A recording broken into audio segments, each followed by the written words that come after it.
Hey y'all, welcome back to my channel. For those of you who are new here, my name is Carmen, and today I'm finally going to be doing the last video of my Becoming a Mom series, which is on breastfeeding. So if you haven't seen the first 3 videos, I recommend watching those first because I'm not going to backtrack into anything that I've already talked about.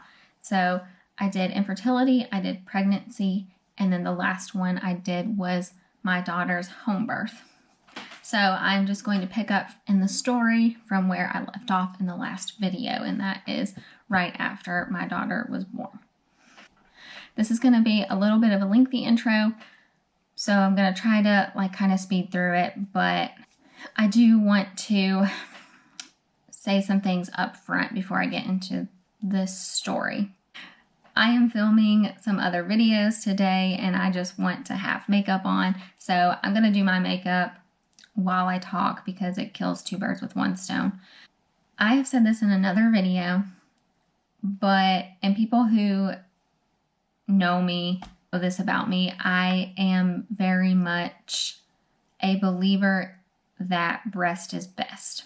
A lot of people who don't breastfeed get very defensive at that statement, and I just want to talk about that for a minute. When I say breast is best, I'm not coming at anyone from a place of judgment. In every faction of society and every movement, whether it be political or social or environmental or what have you, there are always going to be radicals.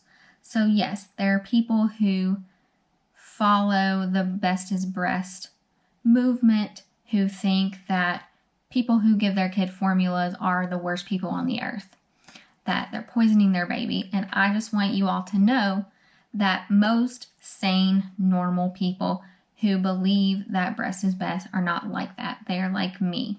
When I say breast is best, I'm coming at that statement from a purely scientific and factual place. What I mean by that is it is scientifically proven, it is a fact, that breast milk is better, more nutritious for a baby than formula.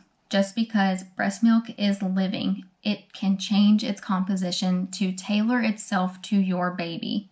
If you're feeding directly from the breast, pumping is different. In no way, shape, or form am I saying formula is bad, that formula is poison, anything like that. Formula has come such a long, long way from its point of beginning, and it is a great alternative to breast milk. So I don't want anybody to come at me when I say that, because that is based purely on science. However, like everything in our world, the human element does come in. If you choose not to breastfeed for any reason, whether that be your milk doesn't come in, your baby has a lip or tongue tie, it's too painful for you, or you just blatantly don't want to, that is fine. That does not make you any less of a parent. Your baby is still going to be healthy and loved, and that is okay. You know, I am very upfront about my feelings for breastfeeding. I mean, come on. Obviously, it's something I am very passionate about, something that I take very seriously, and something that eventually I want to do and focus on career-wise. But breastfeeding is so physically and mentally tough. And if you are having to sacrifice other parts of yourself to continue breastfeeding, you should not do that. If you cannot adequately take care of yourself or your baby because of breastfeeding, then stop. I always, if people ask me, I say, just try it. If there's not a medical reason that you shouldn't breastfeed, just try it out. Just try it, see what happens. Because 1 day of breastfeeding is better than 0. Especially those first couple days, they're so crucial when you just have colostrum. There is a reason they call colostrum liquid gold. If your baby gets just 1 day of that colostrum, that is better than none. But in the end, if you choose not to breastfeed at all, that is your prerogative. No one should look down on you for that. Okay, so that's my little rant. I will step off of my pedestal now. Just a couple disclaimers for this video.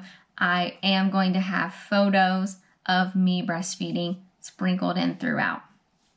And I'm going to put on my stern mom face for a minute. There is absolutely nothing sexual, inappropriate, or unnatural about breastfeeding, whether that be an infant, a baby, a toddler, or a child. I do not want to see any comments about anything like that in this video, and do not say anything impolite to a breastfeeding mother ever that you see breastfeeding in public or in private. It is none of your fucking business what someone else decides to do with their body. Okay, back to normal now. So I think that is all that I have for the intro. So we can go ahead and get into the makeup and the breastfeeding. So obviously the last place that we left off in the home birth video was the birth of my daughter. And then I went through a little bit of the immediate postpartum stuff. But I purposefully did not talk about breastfeeding in that video because I knew I was going to do this video. I knew from the very beginning when we were dealing with infertility, all that I wanted to breastfeed. I was not breastfed. My mother didn't breastfeed me or my brother. And I didn't really personally know anyone that I was super close to that did breastfeed. Especially since I'm military, we weren't around most of our family or older friends. And then in our friend group that we had in Florida, we were the first to have kids. So I didn't have a lot of, I don't want to say support. I didn't have just really anyone to like ask questions or anecdotally to talk to, if that makes sense. But it was still something I was like, I'm going to do it. And obviously my midwife was super on board with that. She really pushed for that. In the early stages of my pregnancy, the lactation consultant that worked in the birth center where my midwife was, she was honest with me. She was like, I just want to let you know up front that because you have PCOS, your milk may not come in. So that needs to be something that you think about and that you're mentally prepared for so that you're not completely disappointed. So that was something kind of always in the back of my mind. But like I was with everything related to having a baby, I was like just super stubborn about it. And I was like, no, that's not going to happen to me. There wasn't anyone really in my life who was super unsupportive. Like, no, you shouldn't breastfeed. But there just wasn't a lot of people that I knew who had done it. My sister-in-law did, but again, we didn't live near her. So I don't really have much to say about breastfeeding leading up to the birth, just because obviously I wasn't breastfeeding. So I had always planned to breastfeed, and that's really all you need to know leading up to the birth. My insurance did cover a breast pump. I will insert pictures of all the products that I talk about in this video. I went with the Spectra pump, and I'll put on the screen. I can't remember if it was the S1 or the S2, but it was this one. I went with that pump, and then I also had a hand-me-down Medela pump from my sister-in-law because she had already finished breastfeeding both of her children when my daughter was born. So obviously before the birth, in our registry at our baby showers, we asked for lots of milk storage bags, breast pads, stuff like that. And then I had some pumping or some nursing bras, which I actually still own for some reason. 100% recommend getting nursing bras specifically. It really helped me out a lot when I was pumping at work as well. Jumping back forward, she was born, obviously. Not going to go into any of that. Watch the birth video. The midwife helped us get our first latch, and you know, she latched on like a champ, and everything was good. Another point of controversy, we co-slept, and I'm pretty sure I've also said this in a different video. That's just what worked for us. The midwife kind of taught me a couple different nursing positions while she was still there.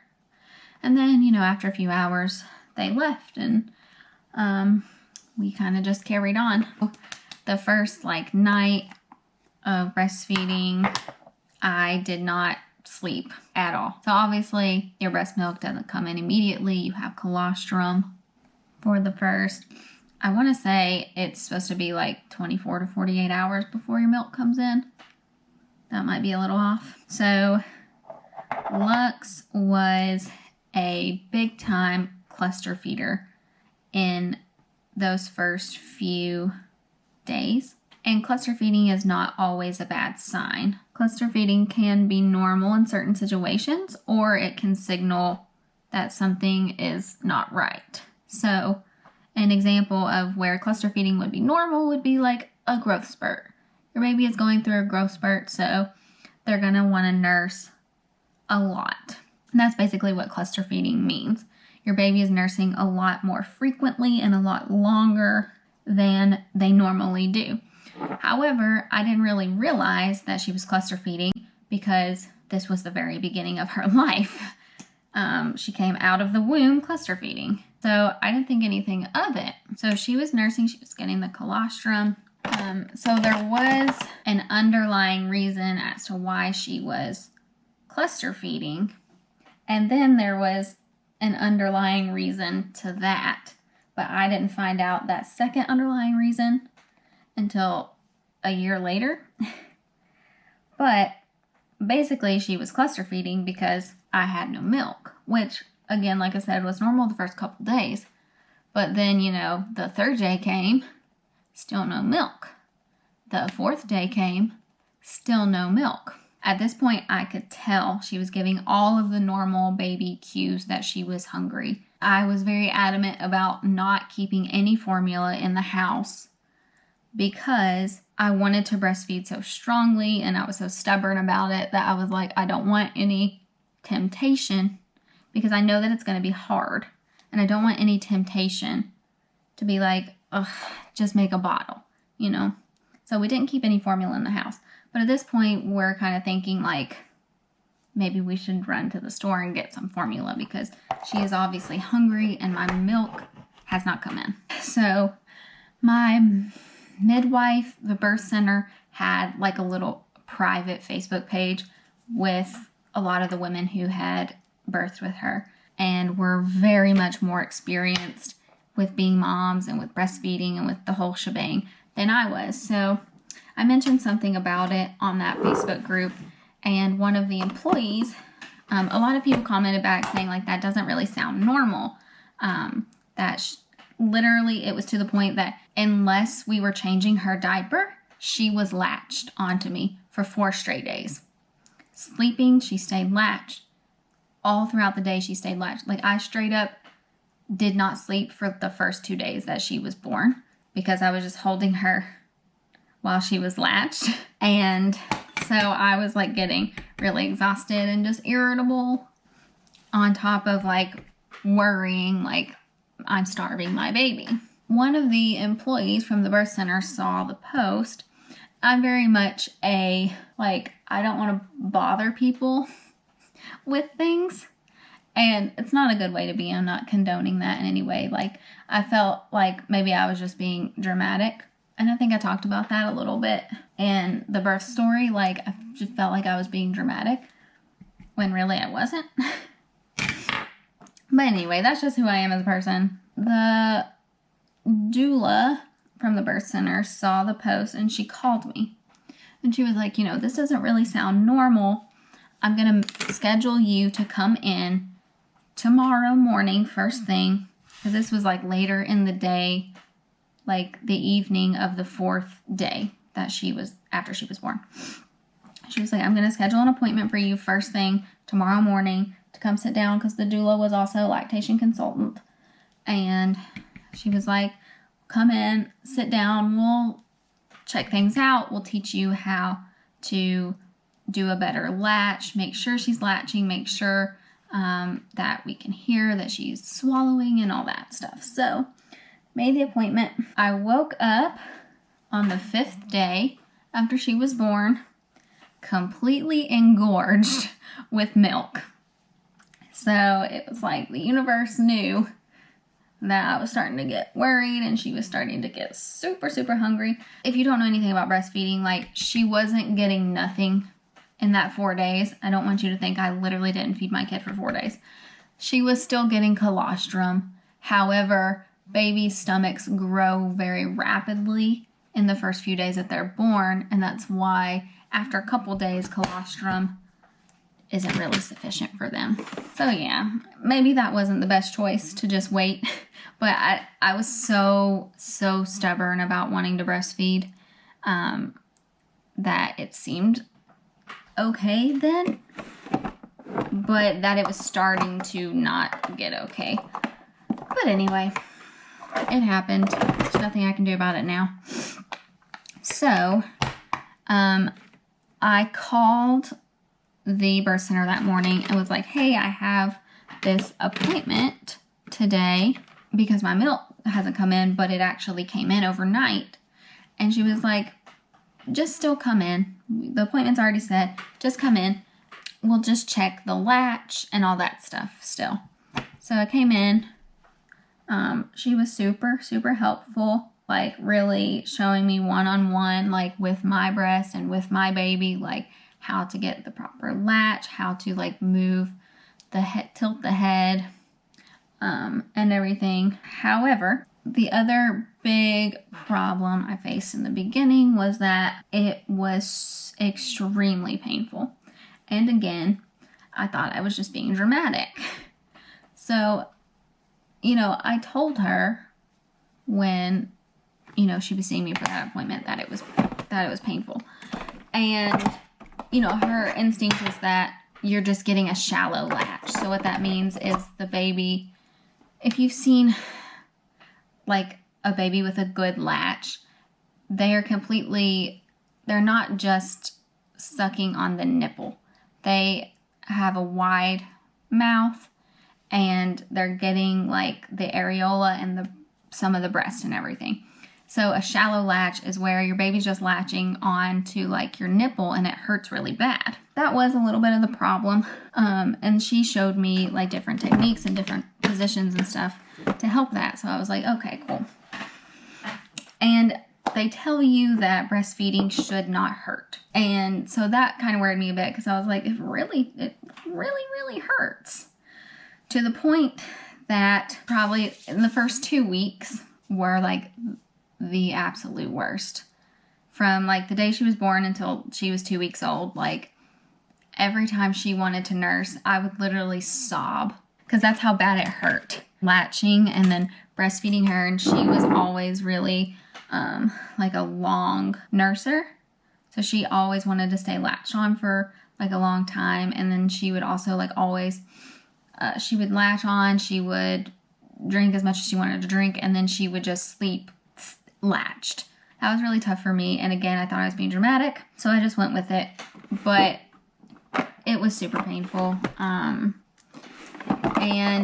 I did find out when she was 13 months old, she had her first dentist appointment because she didn't get her first tooth until she was 12 months old, which was a blessing as a breastfeeding mom. She didn't get any teeth until she was a year old, not a single tooth. So she had her first dentist appointment at 13 months when she had 4 teeth. And at that appointment, the pediatric dentist, and I work in dental, so I worked with that dentist. And she said, yeah, she actually has a lip tie. So if you don't know what a lip tie is, this thing that attaches your lip to your gums, it's called your frenum. People with lip ties, their frenum is like short and it's attached like at different places. So basically her frenum is attached really low down here.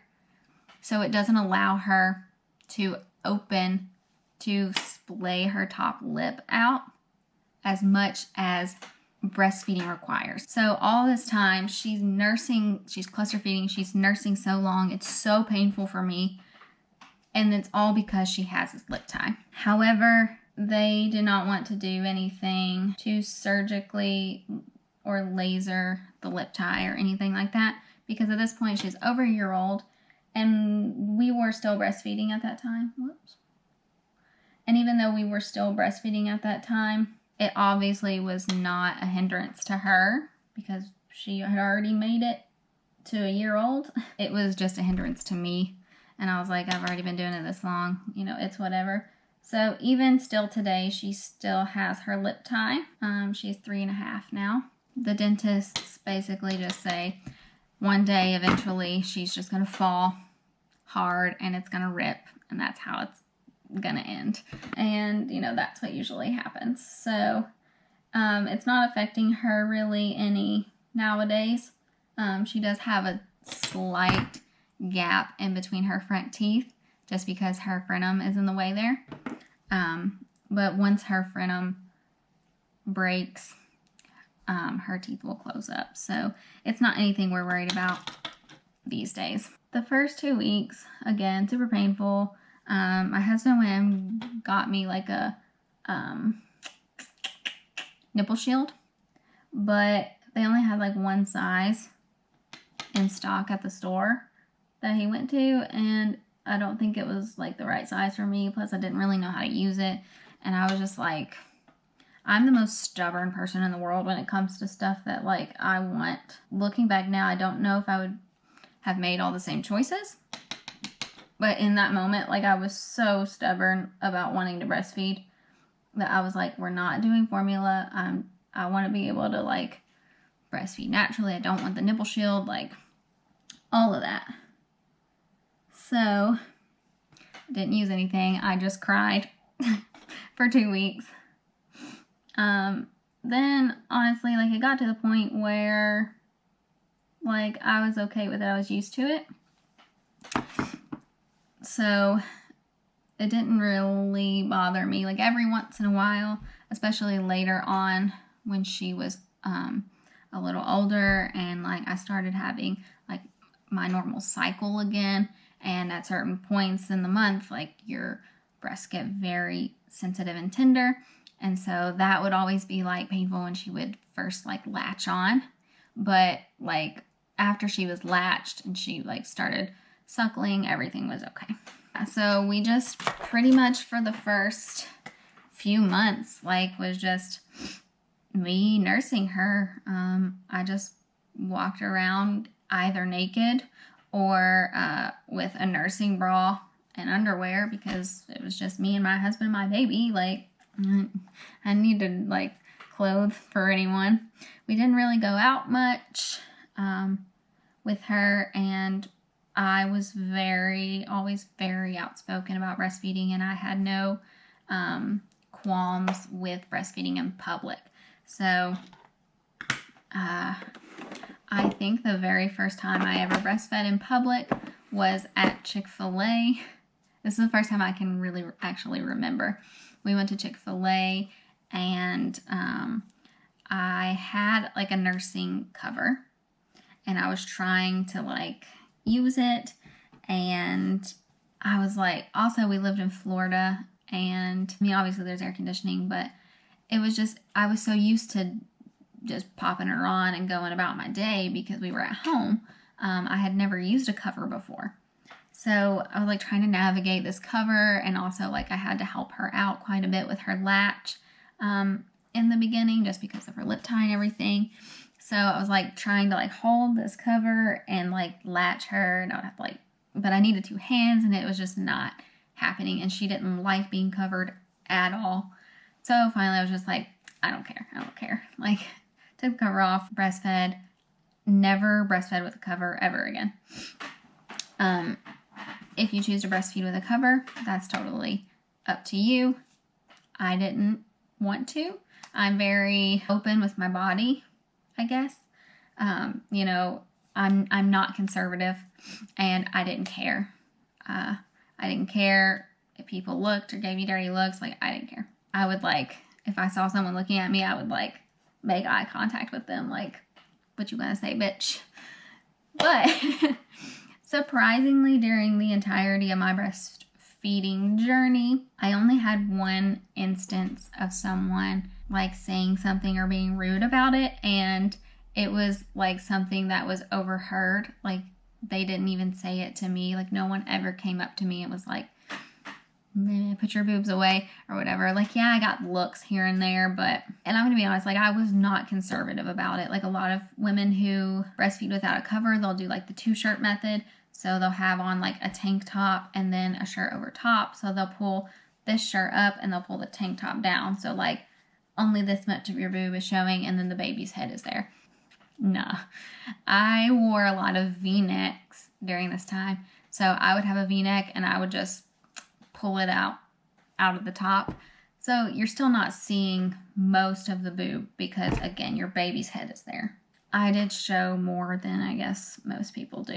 But again, I didn't care. I was like, whatever. When she turned 11 months old, we moved from Florida to Germany. So in between our move, we went and visited some family out in Arizona. So we had a flight from where we lived in Florida to connect in Atlanta. And it was only a 40-minute flight because we lived in the Panhandle. So we're on this flight. We purposefully booked the very back row. So it was 2 seats. It was a little plane, 2 seats on each side. We purposefully booked our seats to be the very last ones in the row because we had a baby and I breastfeed. So I was in the very last row at the window and we were getting ready for takeoff. So I had a V-neck on, popped it out, latched her, good to go. Lux was the kind of baby that boobs would fix everything for her. Like, it didn't matter what she was upset about, what she was crying about, a boob would fix it. So I was like, we're just gonna latch. Hopefully she'll just nurse until she falls asleep for this quick little flight. It was one of the flight attendants on this flight that said something. So she walked past. They're like going to the back, getting everything ready for takeoff. I have my boob out, but Lux is latched. And you know, I don't think anything of it. I've been doing this for 11 months now, like totally natural to me. Apparently, and I never heard it because I was by the window. My husband was sitting next to me in the aisle, on the aisle seat. This flight attendant apparently said to her coworker, "Did you see her feeding that baby? Nobody wants to see that shit." And I didn't hear it. I didn't even know what was happening. My husband, like, I could tell, like, something, he was mad about something. We had taken off, everything was whatever. I could tell he was just, like, he had a pissed off face. And I was like, what is your problem? And he told me, because he heard them. Because, again, we were in the last row. And they said it, like, right behind him. And I was just like, I literally don't care. And, yeah, I mean, I didn't say anything because I was just like, whatever. That's not appropriate. Please don't ever do that, especially as in your professional, like, environment, because that airline had in their policy a whole section about breastfeeding and how they support women pumping or breastfeeding on their flights and all this stuff. So that was not appropriate for her to say, even though she didn't say anything to me, like, grow up. So that was my only experience in 2 years of breastfeeding of someone saying something negative to me about it. Really, like, that's a win, honestly, compared to some things that I hear. A big part of my breastfeeding journey was pumping because, as you guys know, I have a full-time job. I was lucky to have, if anyone here is not American, you're probably going to be like, what do you mean you were lucky? But I was lucky as an American to have 12 weeks of paid maternity leave, because that is what the military gives you now. So when she was 12 weeks old, I went back to work. We had heavily weighed like the pros and cons of my husband going back to work. I didn't have a choice really, because I'm active duty military. I could have gotten out, but then like I was our main source of income, so that wouldn't have made sense. So yeah, I went back to work. My husband decided, or we decided together, he didn't really want to, but we decided that it was the best course of action, that he was going to stay home with her. And he had like a super flexible job, like a part-time job, so he could still get out of the house a little bit after I got home and make a little bit of, we weren't really concerned with income at that point. We were doing fine. It was more of just like giving him a mental break of getting out of the house sometimes. So yeah, he stayed home with her. In the beginning it was really tough. I made the mistake of not introducing bottles to her ahead of time. So for the 3 months that I was on maternity leave, she was breastfed from the breast exclusively. She never had any formula. She never had even a bottle of my breast milk. And I had pumped, I think, once or twice, but I didn't have like a big stash or anything like that. I didn't see the need because I was going to be pumping multiple times at work. So the way that I did it was she drank what I pumped the day before, and that always worked out for us. So pumping at work was actually really not eventful. The military, has a very set in stone policy about giving your employees the time and space to breastfeed as needed.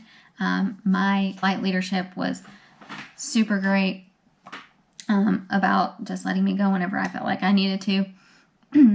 I did, of course, have a bit of guilt on both sides, and that was just coming from within. That was no one telling me these things, but, I felt guilty for one, like not being home with my child, which I'm sure is normal for every working mother to feel like that. Like, it just feels very unnatural. I felt guilty about that, but then on the flip side, I also felt guilty about having to pump so often. So I pumped 3 times a day in the beginning. So I would do like a pump in the morning. Like basically I pumped every like 2 hours for at least like 30 minutes.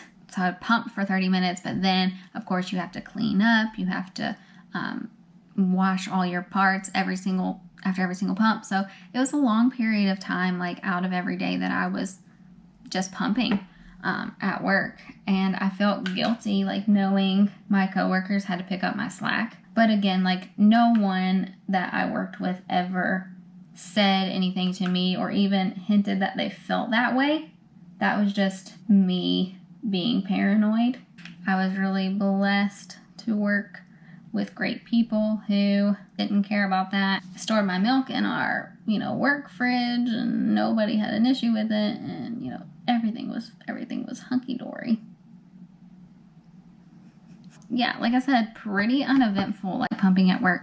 And I wouldn't even consider it a challenge, but the guidance that we have on breastfeeding in the military only covers you until your baby is a year old. So technically after a year, your leadership they're not required to let you pump at work.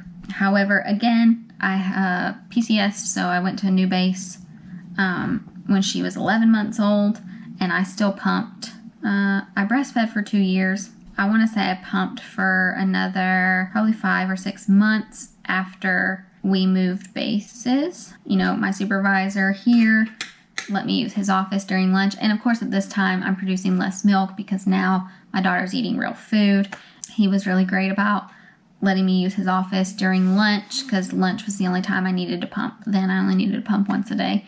And then right when we got here, about a month after we got here, I went to Airman Leadership School, which is a required 6-week course that you have to be able to promote to staff sergeant. So I found out before we left that I had made staff sergeant, but you can't put on your stripes and actually be a staff sergeant until you go to Airman Leadership School, because it teaches you how to be a supervisor. And again, they were very accommodating about letting me pump. I didn't have to miss any class time for it because I only needed to pump at lunch. And they actually gave me like a master key to like that floor of the building and let me pump in like one of the empty like little conference rooms in there. And no one ever hassled me or did anything about it. So yeah, I mean, I have no juicy stories or complaints about being a breastfeeding mother in the military, which is really surprising.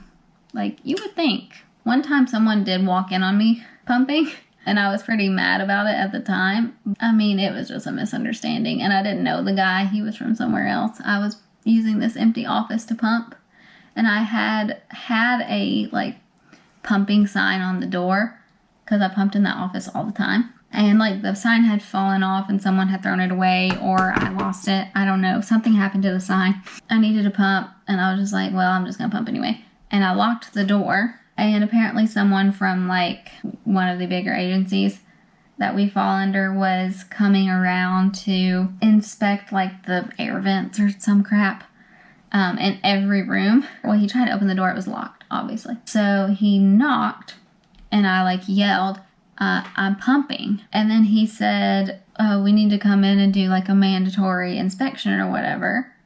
And I think he like, I have a very soft spoken voice. So he probably didn't hear me, or he just didn't put 2 and 2 together of like what I was saying. He was like, we need to come in and like do a mandatory inspection. And I was like, I'm pumping. And then this man proceeds to use a key and unlock the door. And while the door is swinging open, I said, I'm pumping. And then he walks in and like looks at me, looks at the pump, looks at me again, and he was like, it took him like 30 full seconds to understand what he was seeing. And he was like, and just backed up slowly and closed the door. And now it's funny, I was like pissed off at the time, because I was like, if a door is locked and someone is saying don't come in, don't fucking come in. But anyway, it was fine. I never saw that man again, so I don't care. Breastfeeding a toddler. This is a very divisive subject. I breastfed Lux until she was 2 years old. She weaned herself. I was more than happy to continue breastfeeding her if she wanted to, but she was finished. It was fine. I mean, there was nothing weird or unnatural about it, like I said in the beginning. It was pretty much the same as breastfeeding a baby, except she was a little more rambunctious and she had teeth. She was a big biter. Once she had teeth, she would latch on like nurse and then fall asleep. And then once she fell asleep, for some reason, she just instinctively would just like clamp down every single time. Yeah, I've had, you know, my fair share of bloody nipples. It is what it is. That's just the territory that comes with breastfeeding a toddler. At that point, though, I became a little less open about breastfeeding in public, just because I could foresee more confrontation. And if you know me, I don't do confrontation. So, and then it was also kind of to that point where she didn't need the breastfeeding like to sustain her life. So obviously at this point she was eating food. There was really no reason that she would urgently need to breastfeed when we were out somewhere. By the time we finished breastfeeding, she was only breastfeeding at night because that was the only way I could get her to go to sleep. So toward the end, I stopped breastfeeding. We stopped breastfeeding altogether in February of 2019, and she was born in February of 2017. So the last 3 months that she nursed, I actually didn't have any milk. So we dry nursed for 3 months, which I don't recommend on my worst enemy. So basically what happened is that I had a long weekend in November of 2018. We had a long weekend for Thanksgiving. I decided now is the perfect time for us to night wean. So basically that is weaning her, stopping her from breastfeeding at night. Because at this point she was almost 2 years old. She was still nursing to sleep. She had to nurse to fall asleep. And she was still waking up every 2 hours to nurse. And I was exhausted. After almost 2 years of nursing every 2 hours every single night, I couldn't do it anymore. We went on that journey of night weaning for that long weekend, and it sucked. She, didn't know how to fall asleep on her own. Whenever she would wake up to nurse, I wouldn't nurse her, so I would have to just lay there with her and listen to her cry and cry and cry, asking for boobies. And it was so sad until she just finally cried herself to sleep. But she did wean eventually. It took longer than the weekend for her to get over that. It took a couple weeks. And then pretty much immediately after that, my milk dried up, because that was basically the only time I was nursing her to begin with. And I was no longer pumping at work at that point because there was no need. She wasn't getting bottles of milk throughout the day anymore. She was grown. So yeah, I think that I nursed her maybe for 5 minutes or so when I would get home from work, just as like a comfort thing. And like, that was like our bonding time, Pretty much immediately after she night weaned, my milk dried up completely. So then we still comfort nursed or dry nursed for about 3 months after that. So what comfort nursing is basically, exactly what it sounds like, nursing for comfort, not for milk. Anytime she was upset, anytime she was hurt, like boobs always helped. Like throughout, even when I had milk, it was like, oh, you fell down, here's a boob. So we still continue with that. I still comfort nursed her when I got home from work. And at this point, she had already started daycare. My husband was back to working. I was working. She was going to daycare. And, I was just comfort nursing her once a day. But we weren't nursing to go to sleep anymore. We weren't nursing throughout the night. She did, however, and still does to this day, she does not sleep through the night. She never has. Maybe twice in her whole life she has slept through the night. That's just who she is for some reason. I got sent this kid who doesn't sleep. Me, the person who needs more sleep than anybody in the world, has a kid who doesn't sleep. So, still today she does not sleep through the night. And I mean, that's just something we deal with. She usually only wakes up once or twice now. We still go sleep. So basically what happens is we put her to bed in her bed, and then she wakes up usually around midnight, comes and gets in our bed, and then she maybe will wake up and toss and turn one more time after that, but it's really not bad anymore. Overall, I mean, despite the pain that I had to endure the entirety of breastfeeding, obviously is a time that I really cherish and that I'm so glad I got to do, because again, there was a chance that I wouldn't have been able to do it. And, I even had enough milk that I was feeding her. I did have the privilege to donate some milk to a mother in our area who wasn't able to breastfeed her baby, and transported about 200 ounces of frozen milk when we moved here to Germany.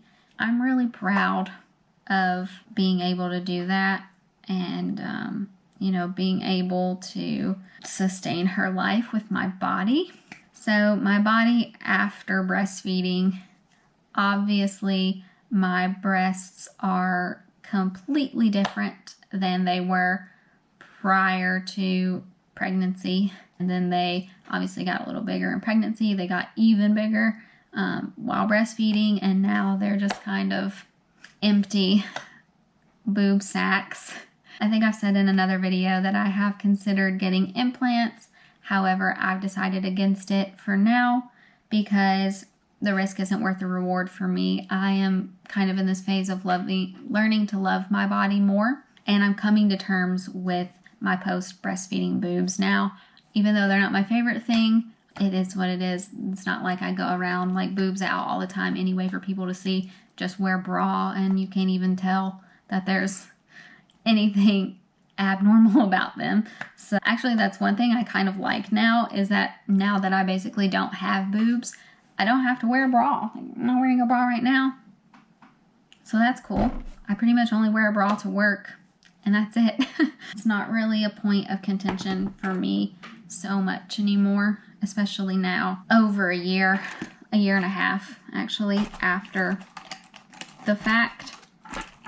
It's really no big deal. I have to see them, and I'm still married to the same person I was married to before I got pregnant, while I was pregnant, while I was breastfeeding, and now. So, you know, he has been on this journey with me as well. He doesn't care. So there's really no reason other than like superficially for me to care. I'm going to go ahead and stop there for the sake of brevity for this video. I could go on and on and on all day about all 4 topics that I've discussed in this series, but no one wants to watch 5-hour videos on YouTube. As always with this topic, along with the other 3 topics that I have talked about in this series, if you guys have any questions, any concerns, anything like you want to ask, please feel free to ask me. I have no issues being open about this stuff, or else I wouldn't put it on the internet. Like I said, this is the last video in this particular Becoming a Mom series, but this is not going to be the last mom-related video that I do on my channel, or the last parenting-related thing that I talk about. Parenting is obviously a huge part of my life still. My daughter's still here. So it is going to integrate itself throughout other videos. But these are the 4 big topics when it comes to becoming a mom that I wanted to discuss and wanted to do separate videos, because I have so much to say about each of them. And I feel like I had a really unique journey with the infertility, with the struggles of being active duty military, with having a home birth, and then with breastfeeding into toddlerhood. I really hope you guys enjoyed not only this video, but the whole series. This was, you know, the first video of the series was the first video that I ever put on this channel. And the series is something that I'm really proud of, something that I'm super, super passionate about. Some of you guys know that in the future I want to be a midwife and a lactation consultant. So these things are things that are really near and dear to my heart, especially talking about my own experience with them and my daughters. So I really hope you guys enjoyed this video and the others. Thank you guys so much for sticking with me. Please subscribe to the channel if you want to see more content that I put out. Thank you guys. Bye.